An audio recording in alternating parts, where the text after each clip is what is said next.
All right, so let's go ahead and get started. Thank you for tuning in today.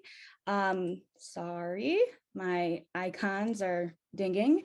Thanks for tuning in today, everybody, for this presentation on 10 cents a meal. I am Melanie Wong. I'm with Groundwork Center for Resilient Communities, and we're going to go ahead and get started. But before we get into the bulk of the presentation, I am actually going to hand it over to Kelly Wilson from Taste the Local Difference, who helped us set up this presentation today, so she can discuss part of the reason of why we're here today. Kelly, go ahead. Thanks, Melanie. And hey, everybody. It's so nice to see so many of you here on the call today. As Melanie said, I am Kelly Wilson. I'm the Director of Community Partners for Taste the Local Difference. And we are here today because Taste the Local Difference is working on a project with the Western UP Planning and Development Region. It's a farm to school capacity building project that we received funding through the Michigan Health Endowment Fund for. And part of that project is to provide technical assistance to schools and food service directors in support of them having successful applications for the 10 cents a meal program, which you'll learn more about today. This slide has our three kind of main goals. So in addition to that 10 cents a meal technical assistance and general support for schools, we're also supporting farmers with food safety work and capacity building. We have some mini grants, and then we're working to facilitate connections in the community between schools and farms. Next slide, please. So these are some of the main activities that we'll be focusing on. This is part of our webinar series. I mentioned we'll be doing farm food safety audits with Landon Teetle and our partners at the Conservation District. We're going to be doing some interviews with farmers and school food service directors, creating a Western UP specific farm to school directory. And then I'm super excited. We're going to be doing this photo voice project later on next year that you all will be invited to participate in, where we're capturing photos and stories of folks' personal experience with farm to school. Next slide, please. This is a 2-year project. We kicked off in the summer last year, and right now, winter 2020 and into this spring, we're focusing on having conversations and webinars like this, doing those food safety visits, distributing mini grants to farms, and helping any schools who are electing to participate in the next round of 10 cents applications. And then next in the summer, we'll be moving into developing that farm to school directory and working on some focus groups with the farmers and our school partners. And we'll hope to wrap up the project by spring of next year. Next slide, please.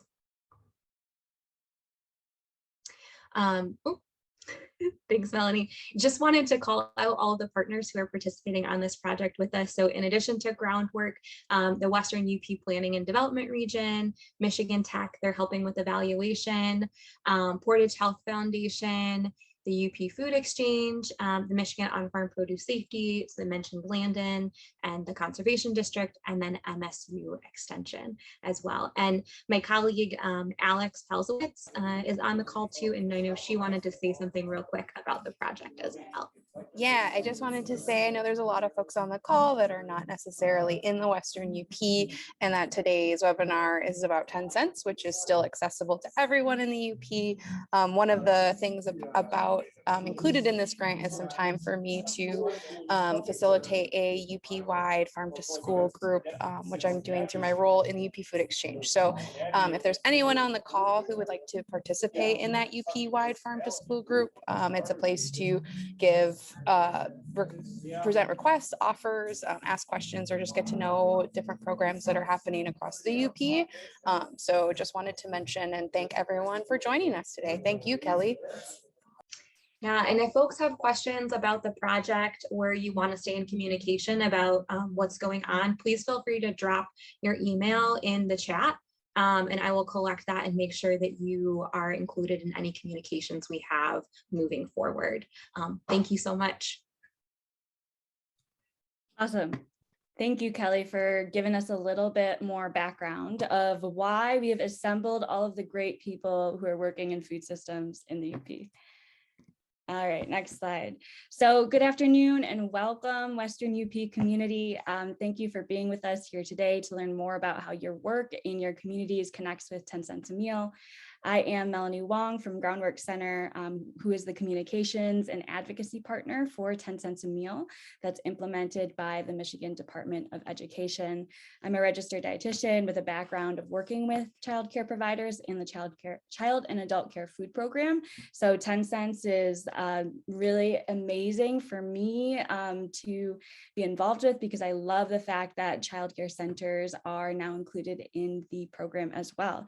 I'm also joined by Nathan Medina, my colleague, who has years of experience working in the state legislature, particularly in the agricultural sector, and also with constituent services and connecting people with communities and partners, and also representing the Michigan Department of Education. We have Whitey Crow, and of course, our colleague from MSU CRFS and MIFIN, the Michigan Farm to Institution Network, Colleen Matz.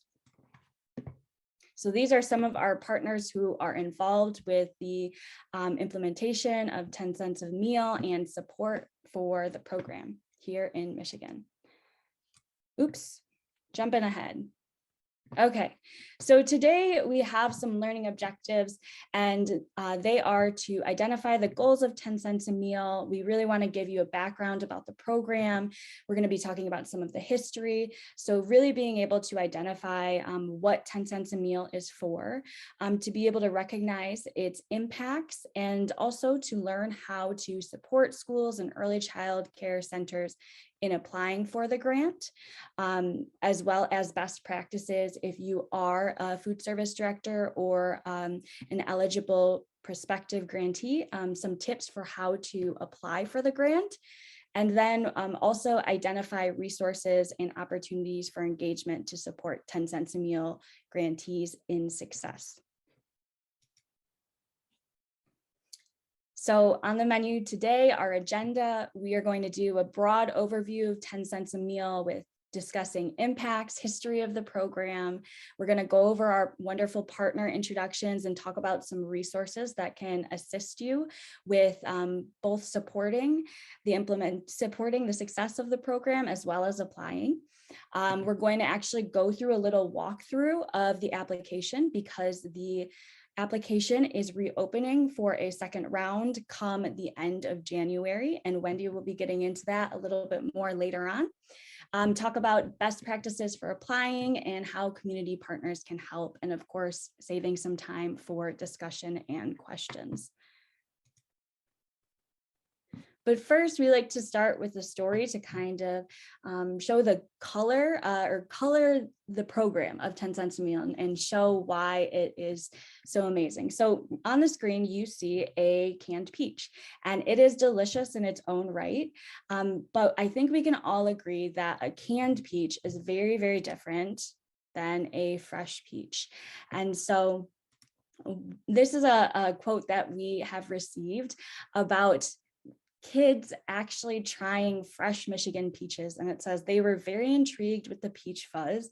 I actually saw kids rubbing them on their cheeks before eating them. And this is such a fun story, because in seeing a child experience food, seeing their faces light up when they take a bite of a fresh, juicy peach, and that joy is really one of the core parts about this program that make it so amazing. And this is a theme that we've seen with a few different grantees who have been involved with the program, who all have said this about peaches. And there are many other different fruits and vegetables that have been utilized thanks to 10 cents a meal, where kids get this experience of connecting with their food in a completely different way, feeling the peach fuzz on their face, taking a bite of that peach, and getting that healthy nutrition.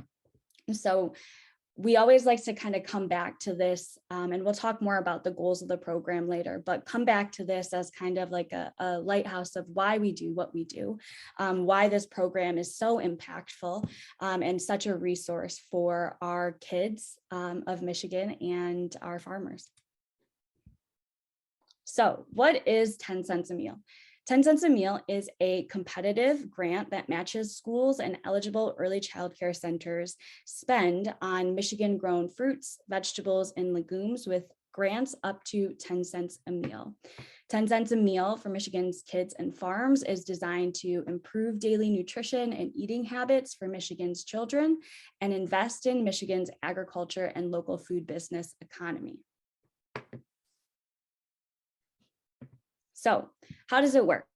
So like I said before, 10 cents a meal is implemented by the Michigan Department of Education, and it is a matching grant. So it doubles the investment of Michigan grown fruits, vegetables, and legumes. So for example, if a site has a $5,000 grant, it means they are committing to spending $10,000 on local food and will receive half of that back. 10 cents a meal is an amazing resource for schools and childcare centers and other organizations participating in USDA nutrition programs because it helps fill that gap of financial support for farm to school work, like procuring local food. So how does it actually work though?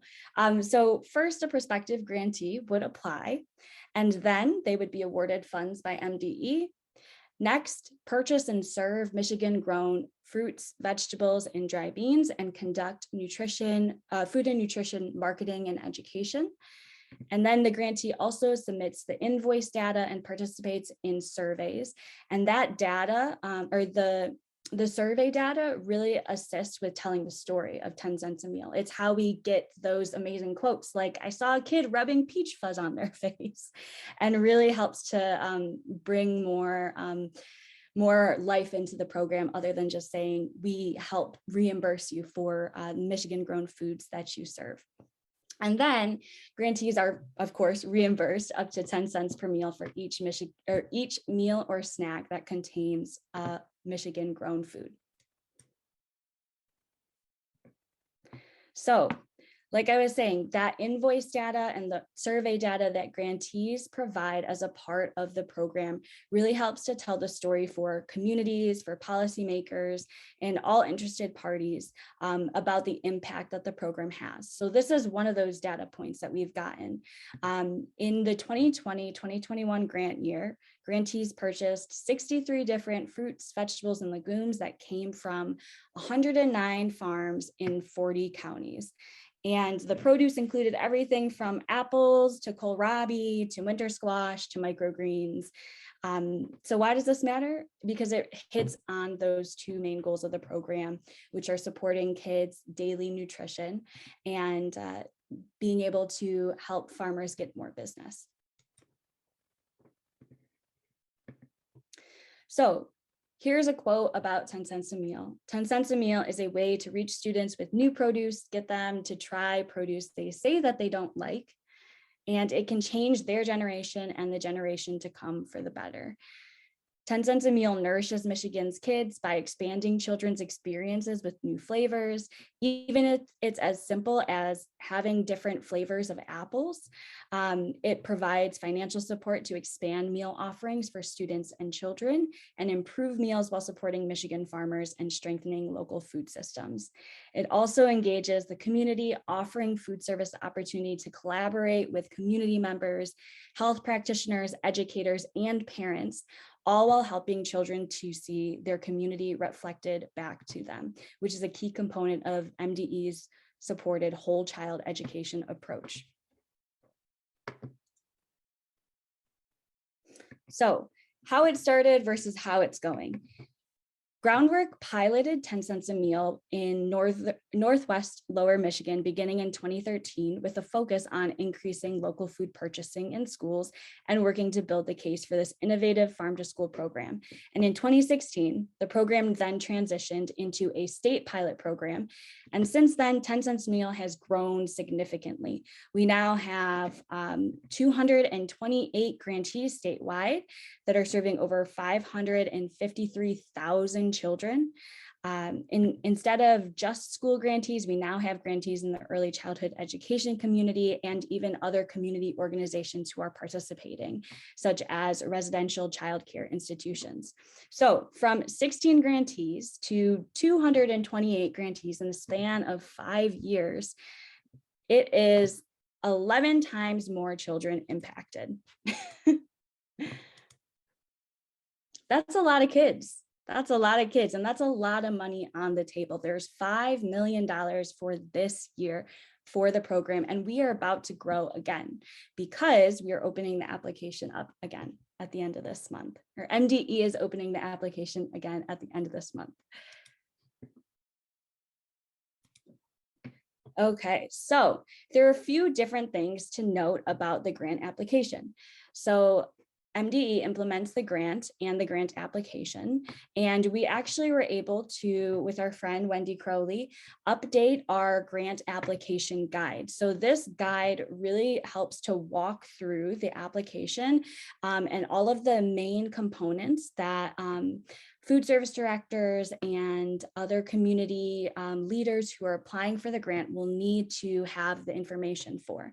So the topics include procurement, preparing and menuing foods, planning for the educational activities as a part of the program, promotion and marketing of the food, and collaboration. So I'm gonna actually quickly go over here. And can my colleagues, can you give me a thumbs if you see the grant application page? Great, just making sure. All right, so I'll just give you a quick little preview. And Whitey is going to go ahead and go through the application a little bit more in depth, but this is the best resource that we can give you before you have access into the application so that you can start to think about all of the things that you will need to, all of the information you will need to gather, all of the different points of the content that you will need to speak to. So here we have some info on eligibility, talking about gathering information for the budget. And then here are those topics for procurement. So we have a couple of different ideas for gathering that information. So beginning to think about all of the Michigan grown fruits, vegetables, and legumes that you have or that you've served before, thinking about where you have sourced from before. So walking you through all of these, you can take a deeper look. We'll send out the link. Nathan, if you could actually throw that link in the chat for us, please, so that they can maybe explore on their own. But yeah, so this has a really great load of information in there for you, so you can begin to prepare for the application. And I'm going to head back over here. Oops, excuse me. Okay, so Whitey is going to go over more of the technical aspect about the grant, and we'll go through some slides that actually walk you through the grant portal. But like I was saying, the grant application guide really has all of those content areas in there for you, so you can begin thinking about how you can go about applying for the grant or supporting prospective grantees in applying for the grant. Okay, and reviewing the goals of 10 cents a meal. So as the application process reopens, it's really good to understand these goals of 1, improving the daily nutrition and eating habits for Michigan's children in school and childcare settings, and 2, investing in Michigan agriculture and related local food business economy. And we do this by providing that financial support to eligible schools and organizations so they have increased purchasing power. Food service directors also say that 10 cents a meal gives them the flexibility to try new things, and they found that the fresh flavors from local farms can provide many different experiences and results in kids actually eating and loving food. And it can be as simple as, instead of a Washington red delicious apple, having a local Michigan Fuji apple. Delicious. I love, my 2-year-old niece loves Fuji apples. She asks for them now by name. Although she did want to draw a black Fuji apple, but we just let that go. So a little bit more in depth into showing the work that we've done with 10 cents a meal and how it's really grown.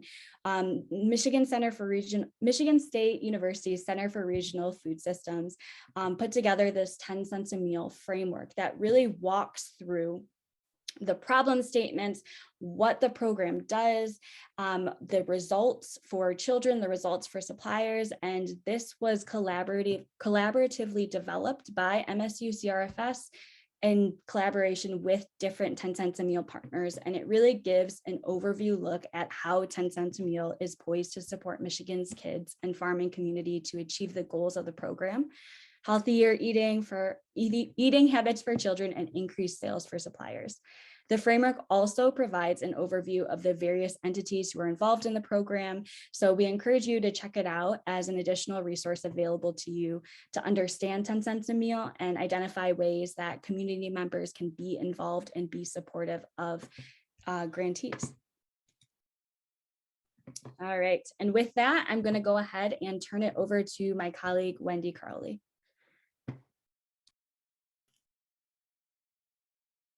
Hello.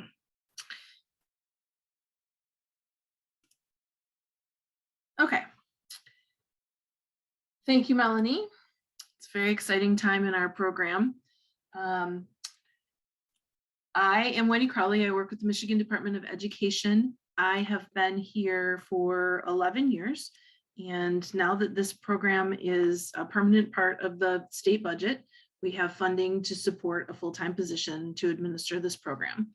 For the last 10 years with MDE, I've worked in the fiscal and financial area supporting claims and systems for all of our child nutrition programs. So familiar with all of the federal child nutrition programs that we work with, but it's exciting to have this new challenge. I've been here in this position for 4 or 5 months. So as Melanie said, we're working to streamline the future of the program and to work on several goals at the same time. Some of the things that we're working on streamlining are making it easier for reporting and getting better data for our evaluation and our storytelling partners. We're trying to shift some of our procedures and processes so that they fit with how it works, how smaller childcare centers or smaller sponsors work. And at the same time, working on increasing the number of applicants and making the application easier to fill out, and 100 other goals all at the same time. It's really exciting to see the increase in the sponsors that we are working with, and I'm excited that we're opening up the application again next week-ish, let's say in the next 10 days, to be able to support a whole new round of them.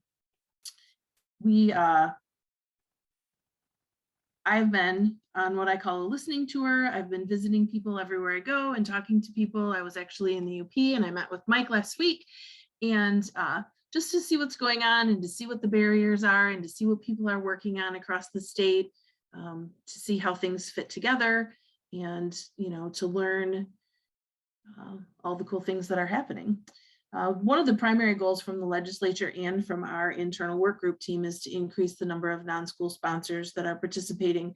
So early childhood centers, but also summer food service sponsors. So in the federal child nutrition world, some really large community service agencies support summer feeding sites, and those would all be eligible for the 10 cents a meal grant. So we're trying to, reach out to any and all organizations that would be qualified.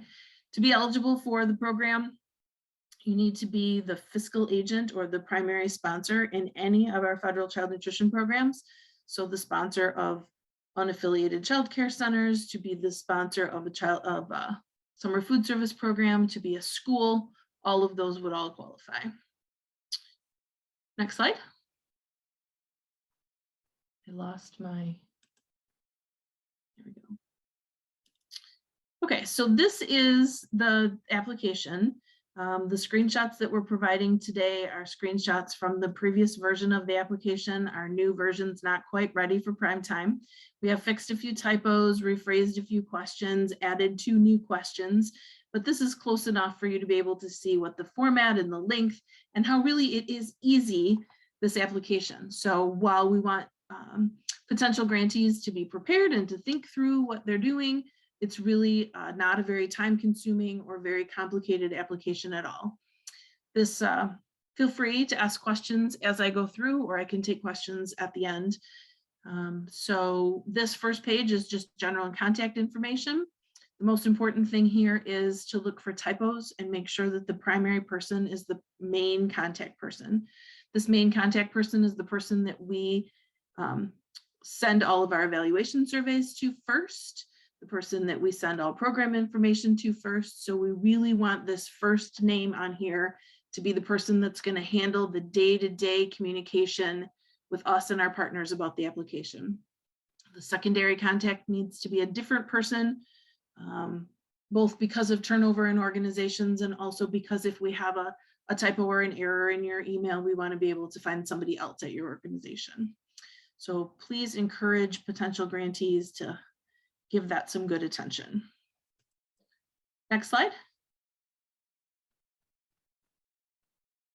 Okay, so this is the budget and it's just this easy.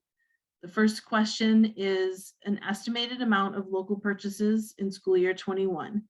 So this previous round of the application, it was pretty clear that a lot of applicants spent a lot of time and energy coming up with the to the penny amount of purchases, and it doesn't need to be that.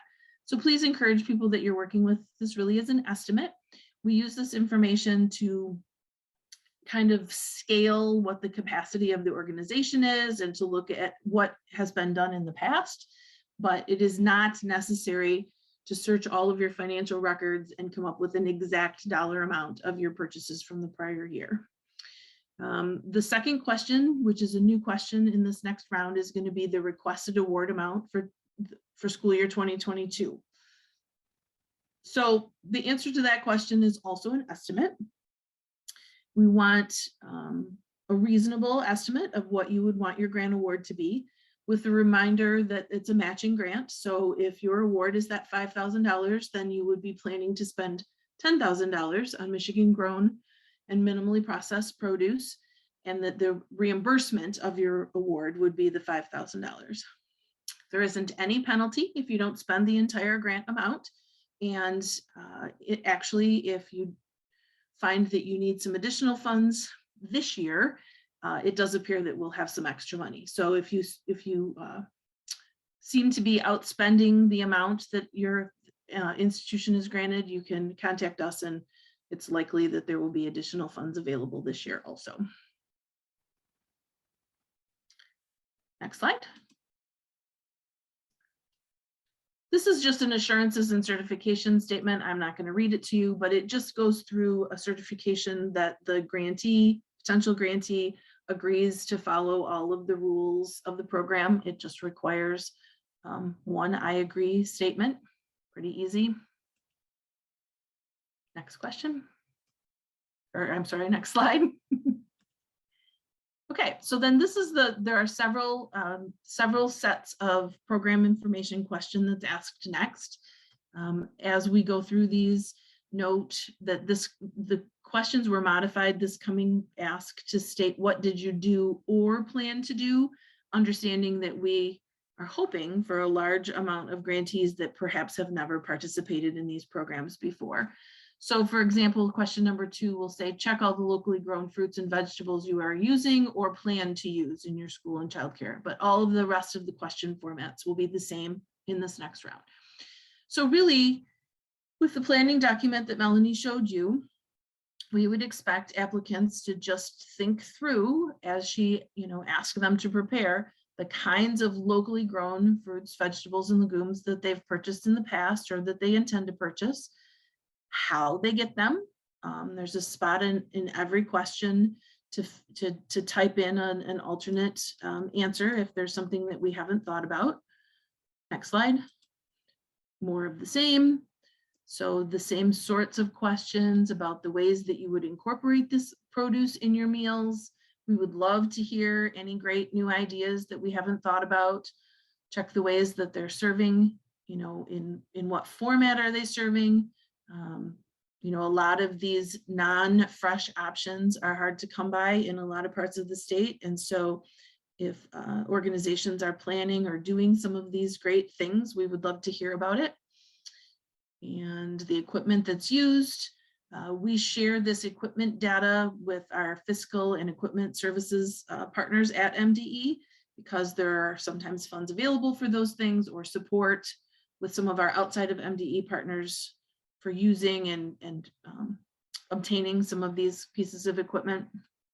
So it's important with all of these to just be thoughtful about the answers in your plans. Next slide, Melanie. One more slide of the same sorts of just easy, think through, make some quick checks, give some more answers. And then the next page is sort of more of the promotional and educational. So this does require a little more thought. So we want to encourage potential grantees to think through not only those check boxes of what their planned educational activities will be, but then to actually give some description of what their plans are and some description of what their partners are. And, you know, spelling doesn't count. And it's just important for us to be able to collect all that information. Our evaluation partners use that data. We use that as a team to plan for the future of the program. So we would really expect some thoughtful, real answers.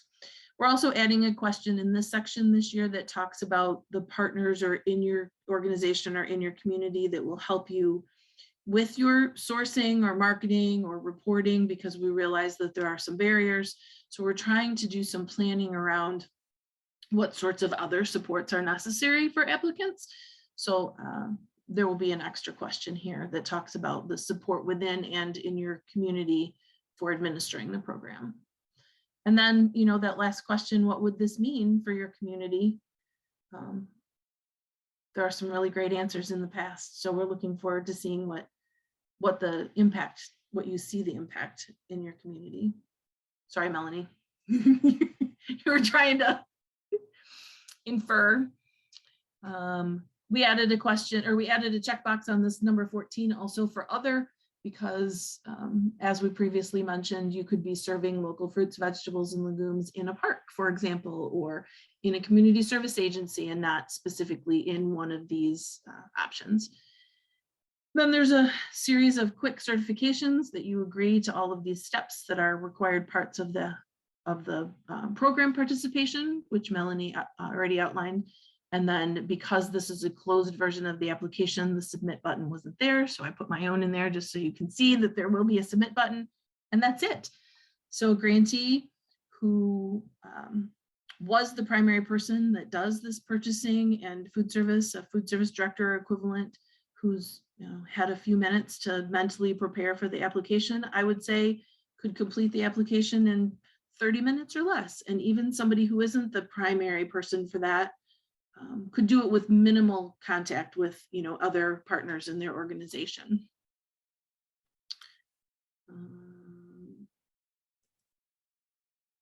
And that was all I have for my demo. Are there questions? Melanie, do you want me to take questions now about the application or wait till the end? You know what, we have quite a bit of time, so let's actually we can take a couple questions now as well. So does anybody have any specific application questions for Wendy? You can go ahead and either put it in the chat box and we can read it out for you, or if you feel comfortable, you can come off of the mic.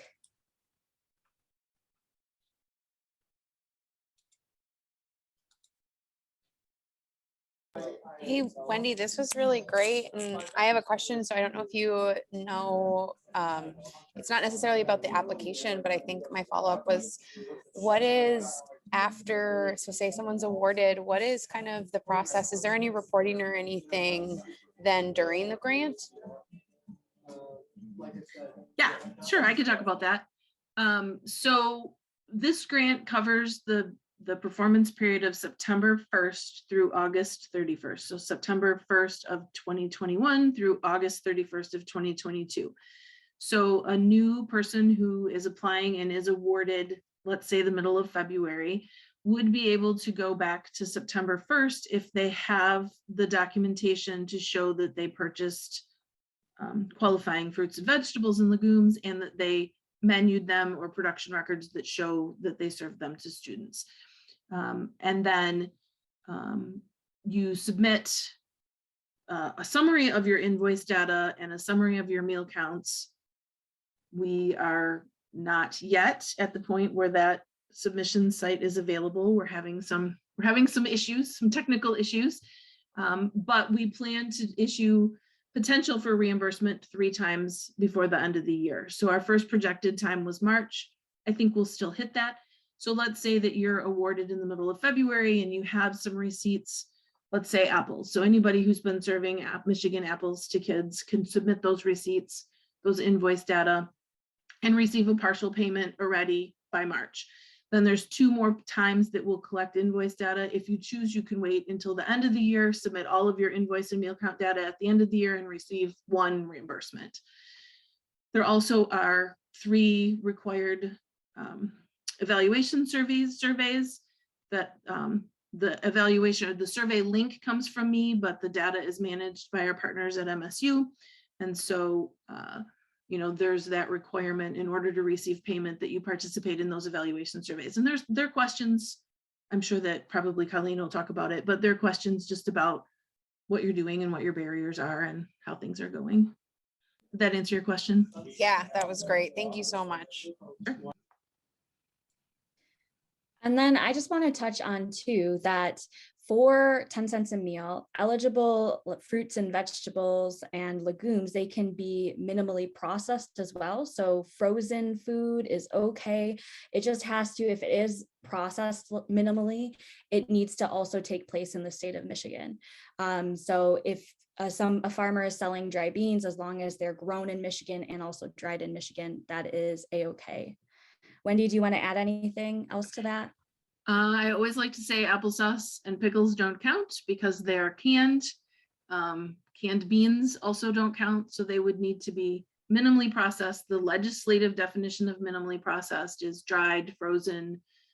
They can be cut, washed, chopped, all of those things. Frozen, I guess I already said that, and so did Melanie, but not applesauce, not pickles. You can make applesauce and make pickles once you get the products to your site, but you can't purchase them that way with this grant.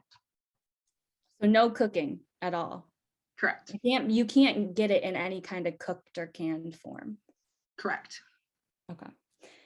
All right. Does anybody else have any questions that they want to throw to Wendy while we are at this point in our presentation? Alex, thanks for that question. That was awesome.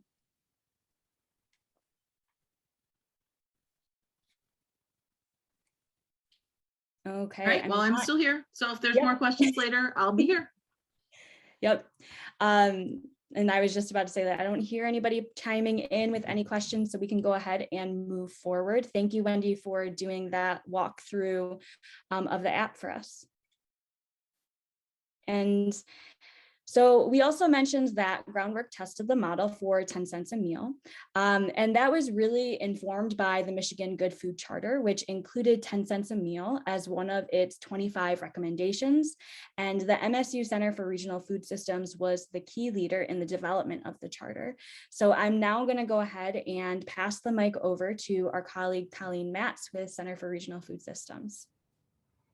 Thank you, Melanie. And for those who may not be plugged in, there will be a new Michigan Good Food Charter 2.0 coming in the near-ish future. So the charter that Melanie is referencing here that had 10 cents as a priority is from way back in 2010 already, and its goals were for 2020. So now that we're beyond that, we need some new goals and priorities for moving forward given the current state of things. So that is forthcoming, and my colleague is coordinating that as we speak. And I think I'm here to talk mainly about the other various supports that can help you succeed. If there are more questions about the evaluation piece in particular, we can talk about that. But I'll keep that simple and straightforward for now. So we are the evaluation lead for 10 cents, being the kind of land grant research institution based partner that is part of this farm to school work that seemed like the right fit for us out of this great group of team members we have supporting 10 cents. So we do put together those evaluation surveys that we send out through Wendy. Wendy kindly sends them for us and then does some nudging to make sure that people do complete them. So you will get nudged if you don't. And we put out reports on that information, and we've shared it out through some webinars as well. There's some really good stuff in there. I know evaluation doesn't sound very exciting, but we are able to get to some really good bits of information. Like in the first few pilot years of 10 cents, there were nearly 200 farmers and food businesses participating in the supply chain. And that's when we only had a max of 57 grantees. So now that the program is statewide and so many more schools and early care and education programs are able to participate, I'm interested to see what kind of data we get back so that we can keep sharing more of that information. We're also trying to use those surveys as a little space to gather feedback around program improvement ideas. So that's something that we can all talk about each year. And we're trying to understand what grantees might need specifically so that we can provide some direct TA on that. So we're actually working on pulling some of that together from the November survey now, including for some of our MSU Extension colleagues to follow up on. So we at the Center for Regional Food Systems work closely with MSU Extension, but we are different. We are campus-based primarily, and we coordinate a number of statewide networks and statewide efforts. So if you're not looped in already, there are lots of places to get some more support for your work. We coordinate Michigan Farm to School. There's a fairly new and growing Farm to ECE network as well that Melanie, I believe, is a part of too. And I coordinate the Michigan Farm to Institution network, and I do that with a number of MSU Extension community food systems educators, including Abby Palmer, who I'm assuming many of you know and love from the Upper Peninsula. I love her too. She joined in on our management team just this past year, I think, but we always try to have that representation from the UP so that we can be meeting those needs. Sarah Monty from the UP Food Exchange is also on that advisory committee. So I think we're doing pretty good in representing the UP, getting the voice in there. We also have a Michigan Food Hub network that I believe Sarah is a part of as well, a local food council network. And as I mentioned, we're coordinating the next iteration of the Good Food Charter. Our friends at MSU Extension have a number of different types of educator types so that they can respond to different types of needs. So they're kind of divided up into these institutes, as they call them. And there are community food systems educators who do have as a priority to support farm to school and farm to institution. And as part of that, they are working to support 10 cents. I actually just had a meeting with them. I joined in on their team meeting last week to talk about how they can more directly support 10 cents grantees. So we're working on providing grantee information by MSU regions to those educators so that they can provide follow-up to grantees, see what they need, if anything, or help with some of that more direct technical assistance that we're learning about through evaluation surveys. So we're working on getting better at communicating and coordinating, collaborating, all of that support, but that's one new thing that we're trying to do this year. So for where there are community food systems educators, where they have coverage, which is not all the way across the state, but we will be able to do some of that support. There are also field staff that are working on SNAP Ed. So you could be in touch with them if you're interested in any nutrition education in particular. And some of the community food systems educators are working on some components around that, including around the environment at schools. That there is a requirement because that is SNAP Ed funding that's federal in origin to have a 50% free and reduced price eligibility cutoff, I believe, for that work. There are also ag educators and product center counselors. The product center is a space for getting assistance for food businesses in particular. And some of my colleagues also have appointments as product center counselors, so they're able to come at it with that food systems, good food lens.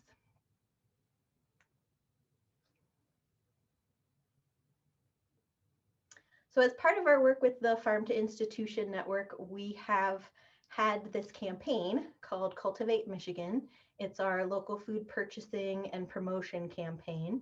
And when we first launched the Farm to Institution Network back in 2014, we did so with the goal of helping institutions reach the goal that was included in the Good Food Charter, that they purchase 20% of their food products by the year 2020. So we wanted to also include a way for helping institutions do that as part of our work. So Cultivate Michigan was that effort, and all of our resources are still available. So you'll see here the products that we featured through Cultivate Michigan every season for 6 years. So in total, we featured 24 products, and you'll see most of those, not quite all of them. We do have milk, eggs, and beef there that aren't 10 cents eligible products, but most of those products otherwise, including legumes, are 10 cents eligible if they're in that fresh or minimally processed form that we were talking about before. So for Cultivate Michigan, we developed some really pretty posters and window decals that can be used in cafeterias and other food spaces as promotional materials and ways to identify those products. We also included, along with this campaign, a way to track local food sourcing information. And that's something that is always hard, still hard. We're working on what it's going to look like going forward, so that'll look a little bit different. But we are talking with Wendy now about trying to get those posters and window decals out to all of the 10 cents grantees so that they can just have these materials to promote these products as they're able to. And they just look really pretty up in cafeterias. So that's something that we're hoping to get to all grantees in the near future. All of our materials are freely downloadable for anybody that's interested on our website. You'll see the URL at the bottom of the screen there, cultivatemichigan.org. And given that our goals were also centered around those associated with the charter, we are reframing our work for the years ahead too. So we're in a bit of a transition year, including with our website and how we work with Cultivate Michigan member institutions, we call them, those that are really working to reach that 20% by 2020 goal, or 25% by 2025, which will be our new focus for the years ahead. So more changes will be coming to our website, but I wanted to let you know that those are there and they will remain available. And even as we transition our website, they will remain available, but they will be coming to 10 cents grantees directly. And hopefully that's something we can continue into the future as well. And you'll see here our Michigan Farm to School website. This is a snapshot of our homepage. There are loads of resources on this page as well. We've been doing farm to school work out of the center, and previously called the Mott Group, since before I arrived. I've been here since 2007 working on farm to school, and some of my colleagues and Diane Connors were working on farm to school in parts of the state going back to the early 2000s. So we have a lot of history collectively in this work and a lot of resources for support.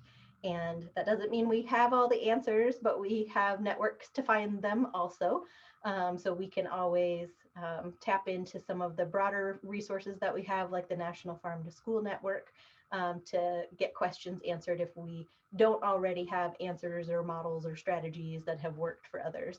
But you can see here, we've got evaluation results of one of our reports from 10 cents on our homepage there. We do have what we call a little microsite that has evaluation results for various years, and some of the other 10 cents related information we offer through the center is available there.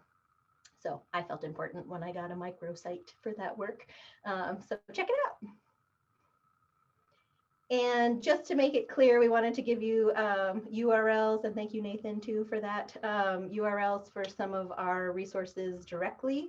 And I wanted to call out a couple of specific resources.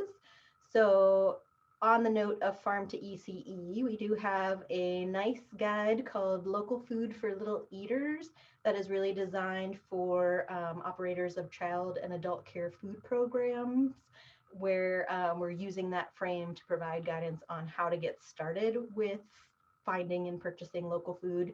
I know there have been some recent federal changes to some of the thresholds, and we were just working on updating that so that we've got most of the numbers right. We do our best. And then also you'll see just next to that in our snapshots there, the Cultivate Michigan sourcing guide. This also is something that's been really hard to keep up to date, but is a really nice starting point if you're interested in looking for local sources of locally grown products, including all of those that we featured through Cultivate Michigan, all 24 of those foods. We've got sourcing information in this guide. So not all of the codes might be up to date just yet, but we would encourage you to take a look at that and reach out to those vendors and suppliers that we list there. It can at least be a starting point for asking them, you know, you had this product available, and what do you have at this point? So that's available on our Cultivate Michigan website and easy to find. And you'll see some of our other farm to school guides behind those there. And we've got the Michigan Farm to Institution homepage there too. Lots of these things kind of cross over, but we're trying to speak to the audiences for each of these different fields appropriately. So that's why we've got them all kind of distinguished, but you'll see some of our resources cross over from one to the other. Was that my last slide? Yeah, that is your last slide, Colleen. So the only other thing I wanted to mention, I did mention Abby, so we've got her if we need to tap into some of the work that's happening out of our center. She's with MSU Extension, of course. And we've got at least one training that I know will be coming this year for farmers. So if there are farmers that are interested in farm to school, in particular, we hope to have a hopefully in-person training in the winter next year. So I guess we're looking at December maybe of 2022 or January, February. So we'll keep folks posted on plans for that, but there is a new national training curriculum available. So we plan to Michiganize that, as we call it. And so it's appropriate for our setting here, and offer that as a training opportunity for farmers to engage more in farm to school and to feel more prepared to do so. So that's one thing I know that's coming up.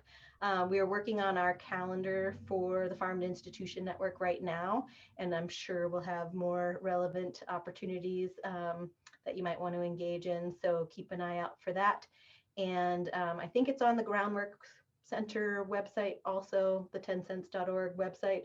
But we do have a grantee training that we hosted last year that might be of use to anyone who is interested in the program, including as a supporter, local supporter of the program. So that would be one I might take a look for specifically. I'll drop the URL for that in the chat too. Awesome. Thanks, Colleen. And yeah, we're going to get to a little tour of the 10 cent site in a little bit. So I'm going to go ahead and throw it to Nathan. Thank you, Colleen, for going over the whole MSU ecosystem, as we like to call it. So many amazing resources, and it's really fun for me too, because I don't know if you know this, Colleen, but I actually used to cite all of your work when I was a student. So it feels pretty full circle for me to be able to get to work with these awesome colleagues of mine. So I'm going to go ahead and throw it to my colleague, Nathan, who's also juggling with his beautiful little baby there.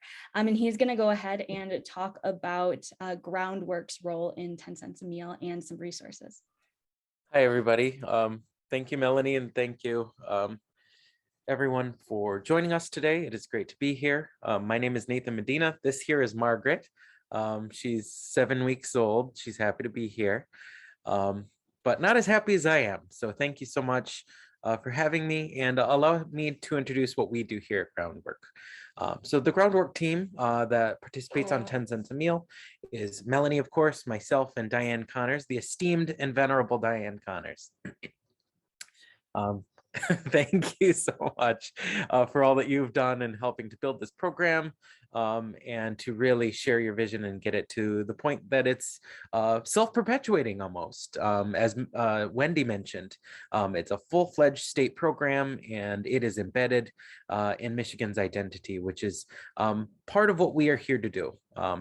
As a communications outreach and advocacy partner, we are here telling the story of 10 cents a meal, whether it is announcing that the window for applications will be open, whether it is various outreach to individual food service directors or ECEs, or even storytelling.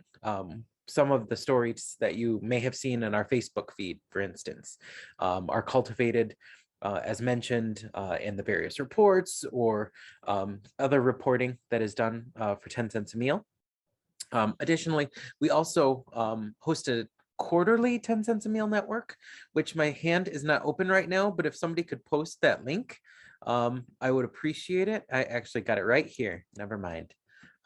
Here, oops, let's see here. Sorry, one-handed baby scrolling. There we go. Our 10 cents a meal network, where we have various conversations with stakeholders and grantees and interested parties, where they can trade stories and talk shop. It's a really great place to learn about what various people are doing, your peers across the state are doing with 10 cents a meal, and to get other ideas and to ask questions in a very safe place to do so. We are a connector and bridge builder. As mentioned, I've worked in the legislature for many years and did a lot of constituent work. So that's kind of the prism through which I view my work here. Next slide, please.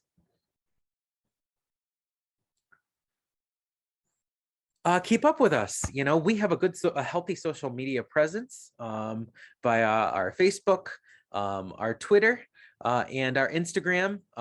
Melanie is a visual artist. In addition to, just the storytelling through the written word, she tells visual stories and incorporates beautiful photographs and videos as to help tell your story as 10 cents a meal grantees and would-be grantees. Next slide, please. Check out our website, our esteemed website. Everything possibly that you could need to help you in any way, shape, or form, whether it's with the marketing stuff, whether it's with ideas, or as to what kind of produce or procurement you could be doing, check out our website. It is all there. If you have any questions, please feel free to reach out to us, and we're happy to direct you and send you links. Don't be shy. We are here to engage with you and answer any questions you might have. But yeah, the 10 cents a meal website is going to be your best friend. Even the about section tells you schools in your area or across the state that are grantees, and also she's fine, and sorry, or give you access to the interactive map, which is my favorite tool to use bar none. Next slide, please. Resources. Embedded on this website are various resources, Q&A, facts sheets, and simple one-pagers as to why 10 cents a meal would work for you or your school district. So if you have an inquisitive parent or an administrator, this is a good place to share that information with them. Next slide, please. And here's one. It's a preparedness checklist. So a lot of this conversation is sort of dipping one's toe into the water, and you've probably already done some of that preliminary work. So this worksheet is a way for you to do sort of a self-assessment to see where you are, what other ideas you might be able to incorporate into your food service, or that you would be able to share with people in your community that you already see are doing the work. So that's a great way to sort of encourage them and say, look, you're already doing all of the things on this recommended sheet. I think you'd be a great participant to participate in 10 cents a meal, and then they can finally take the plunge. Isn't that exciting? Next slide, please. So Nathan, I think we're actually going to go to our site and do a quick little tour and show everybody where some of those resources are. So thanks for Okay. getting us a start there. So I'm going to go ahead Thank you. and, all right, can everybody see our site here? Give me a thumbs. Awesome. Just checking. You never know with this technology stuff, even though we've been doing it for 2 years. At least. Okay, so this is our live site, and you will see we have at the top our about section, news, where you can find recent stories of what's going on with the 10 cents world. We have a section for success stories and tools, and then of course our supporter page. So I'm going to start us off with our about page. And as Nathan was discussing, you can access our interactive map, which is pretty cool, if I do have to say so myself. And it shows you all of the locations of 10 cents a meal grantees in the state of Michigan. So if we scroll up over here, we can see where the current grantees are. And I'm excited for the next couple of years and seeing this just explode with more and more grantees. And so so glad to be here and helping everybody connect with some resources. But here you can learn about the contact information, or sorry, you can see who is 10 cents a meal grantee, and maybe if you have another grantee close to you, you can reach out to them, make some connections. But this really just kind of shows where everybody is located. So I'm going to go ahead and go back here. We also have our legislative reports. If you want to take a look at some of that data in a more written format. This is basically what we put together every year using that awesome survey data that we get from Center for Regional Food Systems. So it kind of is the recap of the year. All right, and then of course down here we have a listing out of all of our different grantees by region. Okay. The news section is updated with relevant news. This is where we post press releases and such. We have success stories if you want to learn about what everybody else in the 10 cents sphere is doing. Here is where you can learn about that. And then, of course, our tools page. So we have our tools for schools and early childhood centers. This is for prospective grantees primarily. We have a tools page for communities as well as for farmers, and then our social media. So if you go over here into tools for schools and early childhood, you'll see this is where you can find more information. Here's that grant app guide, as well as some of those helpful trainings. If you scroll to the webinar section, again, Colleen mentioned some of these trainings that were done that talk about buying local. You can get some really great insight from the experts at Center for Regional Food Systems, all of the different trainings for food service directors, as well as there's even one for farmers and distributors about participating as a supplier for 10 cents a meal. And then build your farm to school program. So this outlines different resources that kind of zero in on those main content areas. So different resources for procurement, for preparing and menuing, for promoting and marketing, as well as for different educational activities. And then we also, another marketing aspect, we have our tools for social media. So this has a bunch of different digital assets that make sharing the message about 10 cents a meal really, really easy. If you actually click the social media toolkit, you will see we have different hashtags listed out there. Our Facebook, Instagram, and Twitter accounts are on there, as well as sample posts. So you could just copy this and paste it into your own social media account and go. We have a Facebook frame if you would like to have that little ring around your Facebook profile.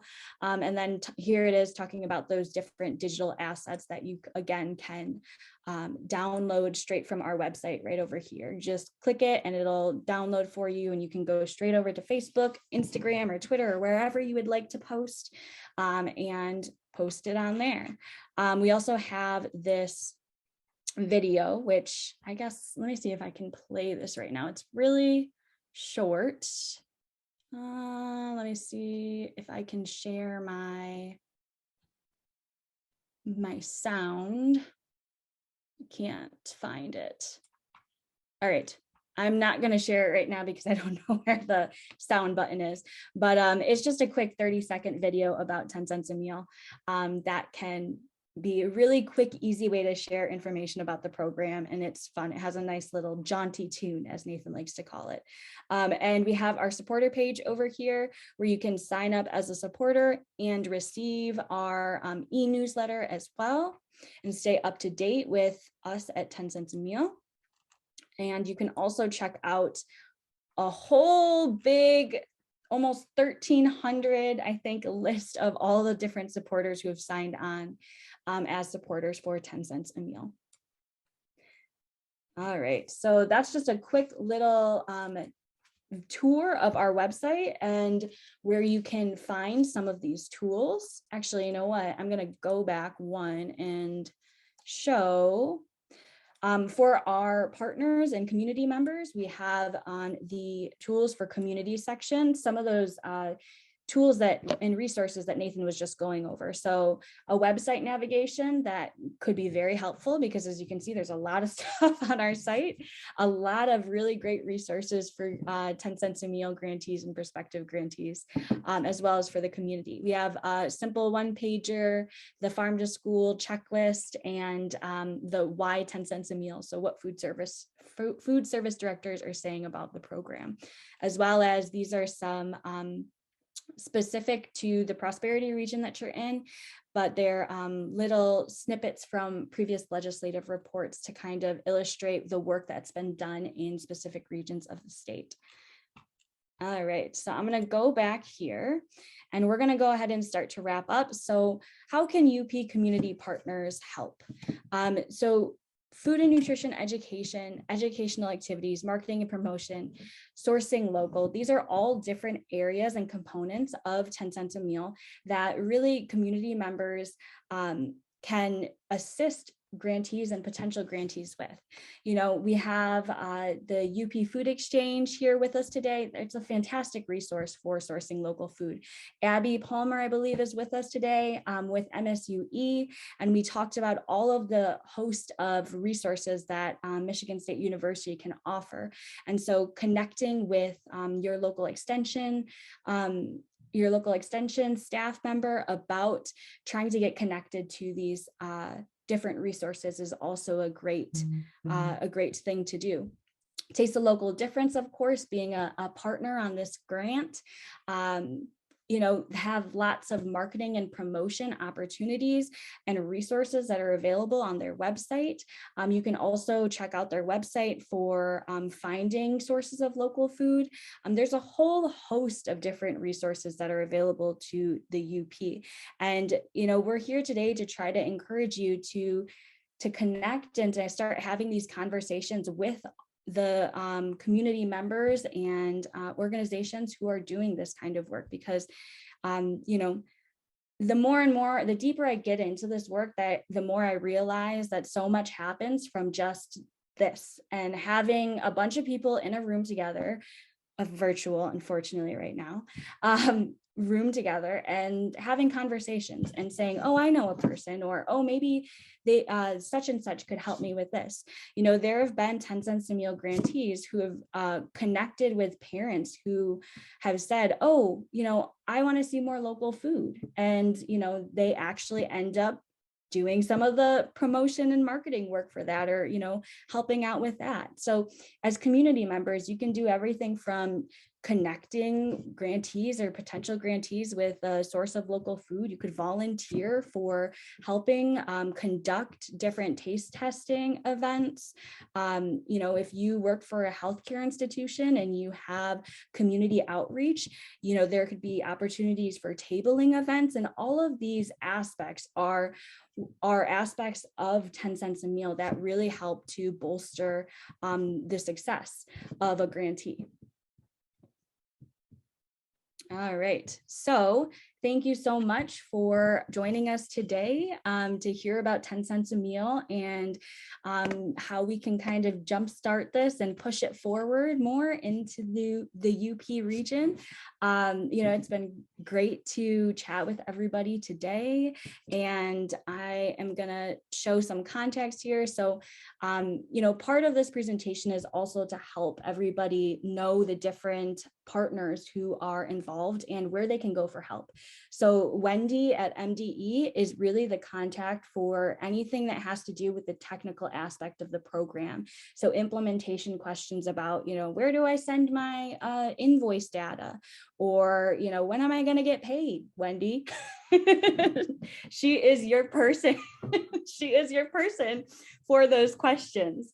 And us at Groundwork, we're, you know, those the connectors, storytelling, advocacy, general help. You know, there are 3 of us working on 10 cents a meal at Groundwork with, you know, Nathan and I really taking on a lot of that outreach support. So if you need help with something and you don't know where to go, we're here for that too. And you can just shoot us an email and we'll be glad to help you. And if we don't know the answer, we can connect you with somebody who does.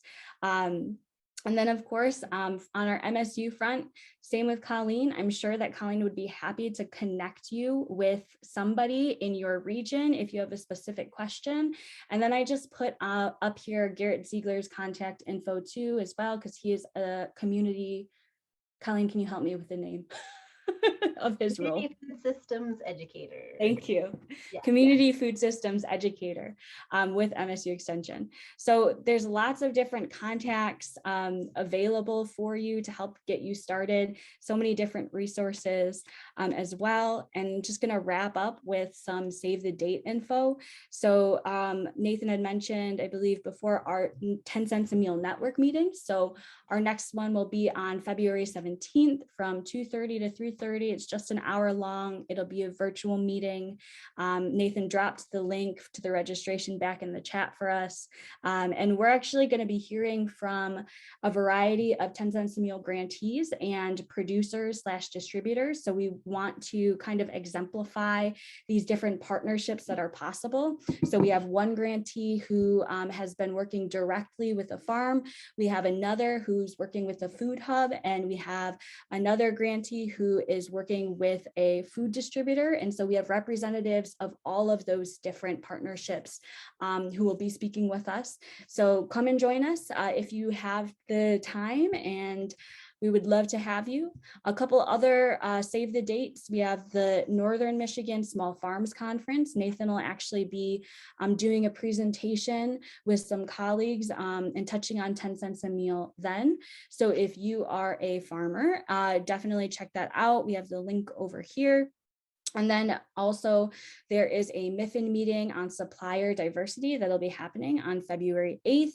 10 a.m. and we have the registration as well. And I'm realizing I forgot to put it in here, but if there are any early childcare education sites that are interested in 10 cents a meal, we'll be doing a very similar presentation and walkthrough specifically for the early child care community on February 1st, and that's with the Michigan Farm to ECE network. So I will try to find that link in a moment, but we can go ahead and wrap. Nathan's going to put the post-event survey in the chat as well, and then we can take some questions. Before we jump to questions, Melanie, I just really want to say one thing really quick, and that is there is no such thing as a small grant. We don't want people prohibiting or limiting themselves because they feel they aren't ready to put on a big farm to school show. You know, this is a grant that really grows with the grantee, and you know, we want you to take whatever patient steps you need to take to make sure that your full operation is comfortable with adapting farm to school into your existing program. So that's something that I would emphasize to would-be applicants, is that it's a go at your own speed type program. Nobody has to shoot for the moon for a $50,000 or $100,000 grant right out of the gate. Thanks, Nathan. I think, I think we had several grants at or under $1,000 for individual organizations this year. And again, with the reminder that there's no penalty if you don't spend all of your grants. So that's an excellent point. Thanks, Nathan.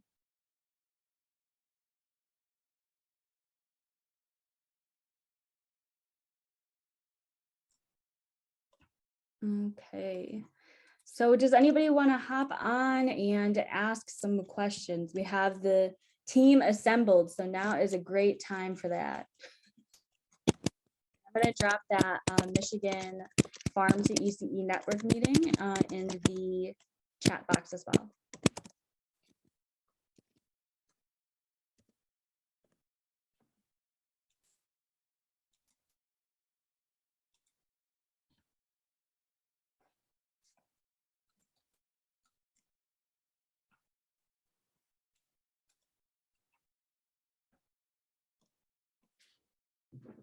No, I'm not hearing any questions, and I'm wondering, Wendy, do you want us to share those videos?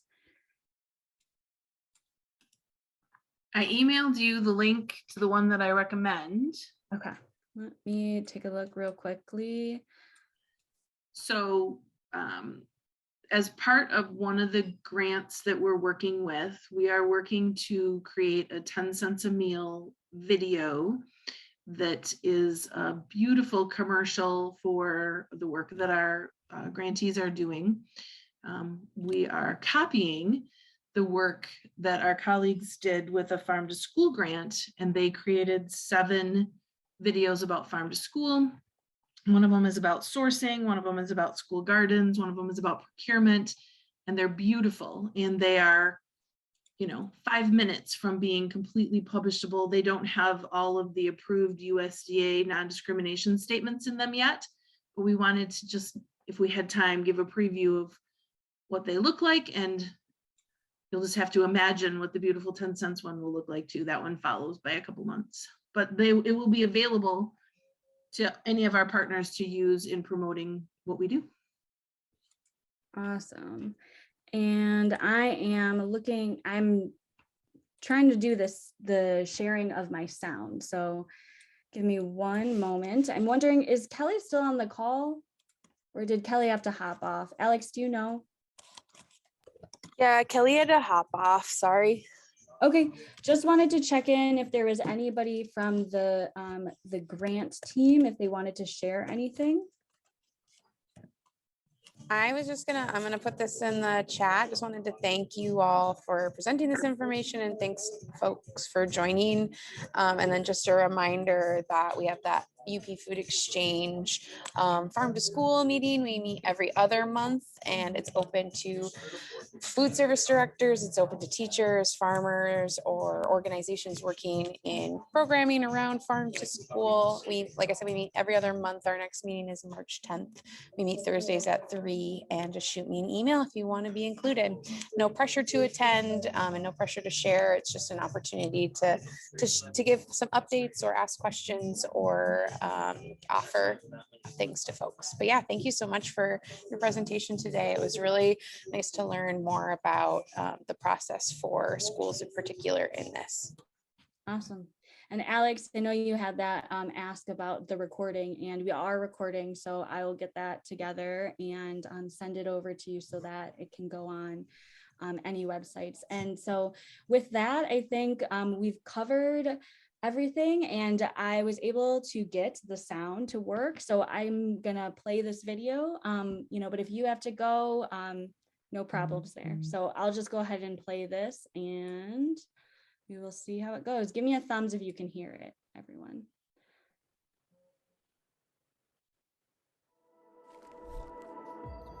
Cool.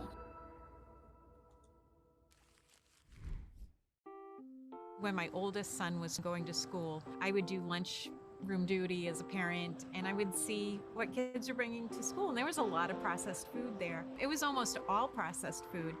And now when I go and do lunch duty at my daughter's school, there's been a very real transformation. There is much healthier attitudes about food and the value of good nutrition and really feeding our kids and ourselves well. The salad bar is amazing. I mean, we have fresh local greens. We've got peppers and cucumbers and broccoli and cauliflower, green beans, like everything on the salad bar right now is fresh. And the hot vegetables that we're serving are fresh, local, as long as we can stay away from buying store-bought produce, until it kind of runs out of season here. That's what we're gonna do. When I came in, I came from restaurants, and I came with the idea that we cook local stuff because that's the best stuff, and that's just how we do it. It wasn't like a leap for me or a stretch to try to get local in there. It came with me. When I came in, everything changed. It all changed. And as soon as they saw their first salad bar, their first couple meals go out, everybody was on board. Fresh is something different.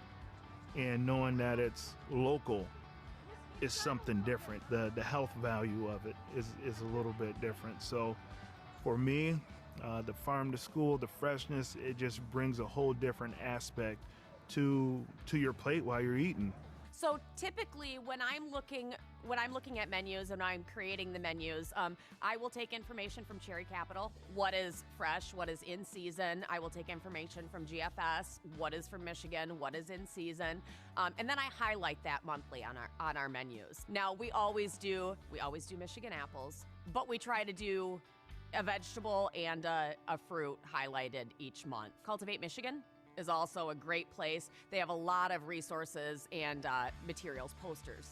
So if I can coordinate our local purchases with what the monthly fruit or vegetable is through Cultivate Michigan, it gives me, a little bit more promotional materials, takes a little bit of work off me because sometimes I make the posters. We have 3 main menus. We have autumn, which is my favorite because just in Michigan, the produce and everything tastes amazing in autumn. So autumn is always my favorite menu. So we go autumn from September through November, and then winter starts December through February. Then spring starts March on to the end of the year. But my menus are planned seasonally around what's available in season in Michigan, and just those seasonal flavors. I like to try to give my students the most commercial experience possible as it pertains to the menuing and the service. So I don't want to just give cheeseburgers and chicken nuggets and pizza every day.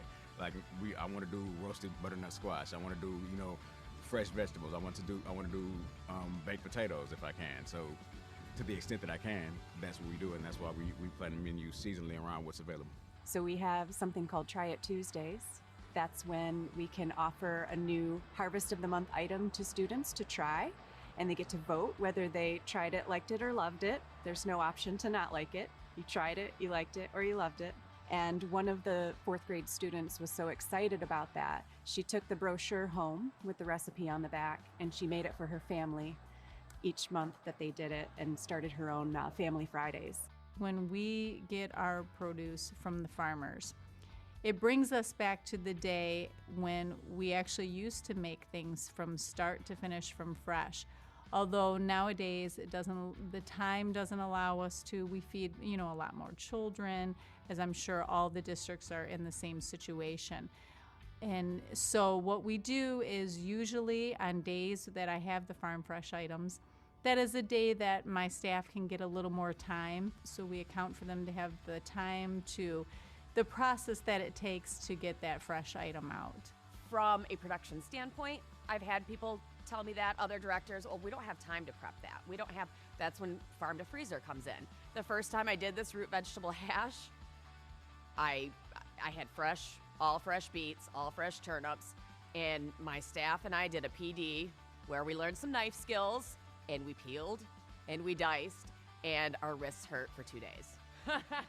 So that farm to freezer wasn't an option then. Now it is, so it cuts down on production time. My goal for the students as they grow older and then they venture out into college is to continue to purchase and consume those healthy options that we have been giving them since day one when they walked in the school door. We can only guide them for so long by having those options there, and knowing that their parents are looking at some of these options and bringing them to their table too is going to be a huge help. Having high quality food, I mean, it changes so much. And if we can't do that for our kids in our schools, that's kind of, tragic for our society to say that we can't actually pull that off. When you give a child food that is cared for, it instantly translates in their mind that they too are cared for. That's gospel to me.